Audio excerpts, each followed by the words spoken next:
Hey everyone, this week I have another sketchbooking video for you. As you may know, I've been having a bit of a sketchbook renaissance this year.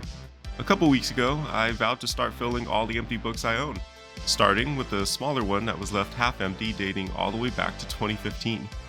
Since then, I've even started some painting sketchbooks I've been learning oils in. I definitely recommend you check out my last 3 videos if you'd like to learn more about all this. I think they're quite good. They even have some useful advice for other artists if I do say so myself. Anyways, this sketchbook is one I started sometime back in 2022. It's a standard 11 by 8.5 book you'd find in the bargain bin at any big box art supply store, and slowly I've been working on finishing it. As you can see, I'm continuing my figure drawing practice. Nothing too crazy yet, still just basic practice. This time around, the video isn't as sped up so you can get a better look at what I'm doing here. This first session of figures was all 3 minutes each.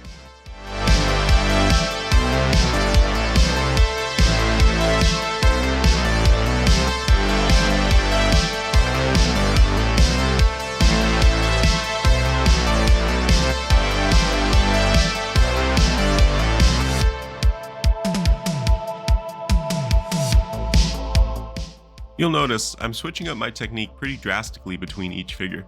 Some are more gestural strokes, starting from the line of action, to more contour-focused construction. I'm even laying in and starting from some simple stick figures here and there. Really, I'm just experimenting and exploring. These are all techniques that I'd likely use for things like drawing from imagination, or any other exercise. So I like playing around with them here, learning how to better utilize them for the bigger pieces.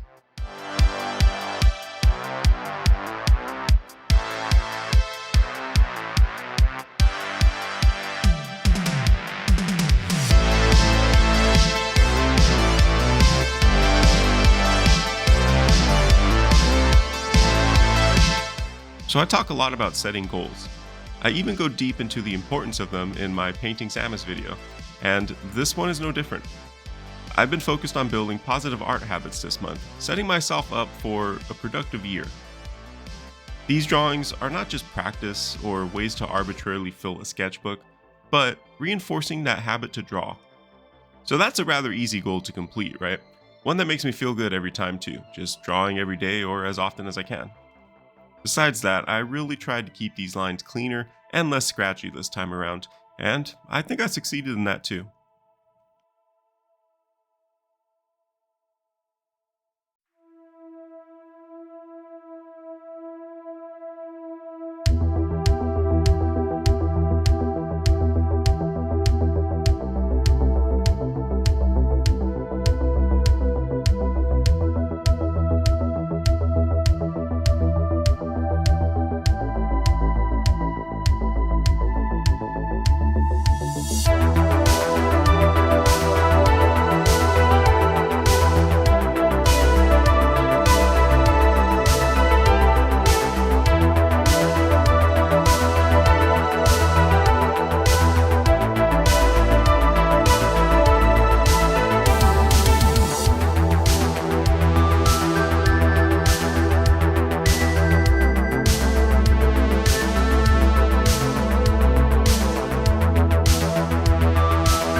After a while, I decided I'd do a set of 5-minute figures and see how they'd come out. 2 more minutes means they'd surely be better, right? Well, something funny happened. Since I knew I had more time, I ended up spending even more time trying to lay in everything accurately in one go. It kind of paralyzed me. I think that I not only wasted time doing this, but I also lost a ton of energy my previous set of sketches had. I recognized I was doing this too, but I couldn't snap out of it. I still, of course, completed the full hour session, trying to make the most of the 5-minute timer, but overall, I do think I dropped the ball on this set. A big reason why doing timed exercises is so important Besides the more obvious things like building up dexterity, growing your visual library, or improving general observational skills, is establishing a workflow. Essentially, a 40-hour piece starts from a 2-minute sketch, right? The process doesn't really change. You're still going to work in the same manner, and with any longer form project, the first 5 or 10% can actually be the most important. Now, I'm using a bit of an extreme example, of course, but generally speaking, you're doing these exercises to establish a workflow that you can depend upon later. I say all this because, well, I didn't do that here. I should have been able to reach the level of finish I normally do within 3 minutes and have 2 extra minutes to further refine them. Of course, none of this is some hard rule set in stone or anything like that. This is just my observation when I sit here and critique my work.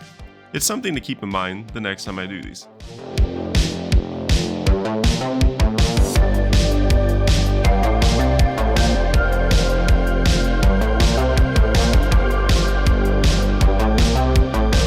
Before I let the rest of this video play out, I want to thank everyone who's continued to watch my videos even as I've switched to a more drawing and painting focus.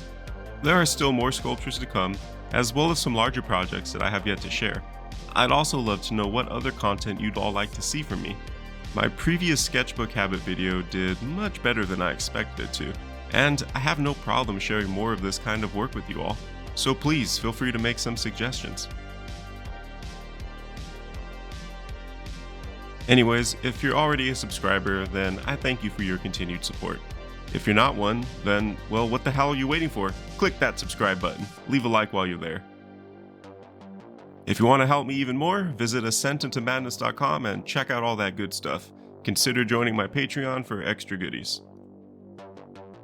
I know this was a bit of a shorter one. I'm hoping to hear some feedback and recommendations, but either way, I do hope you've all enjoyed yourselves, and I will see you all on the next one.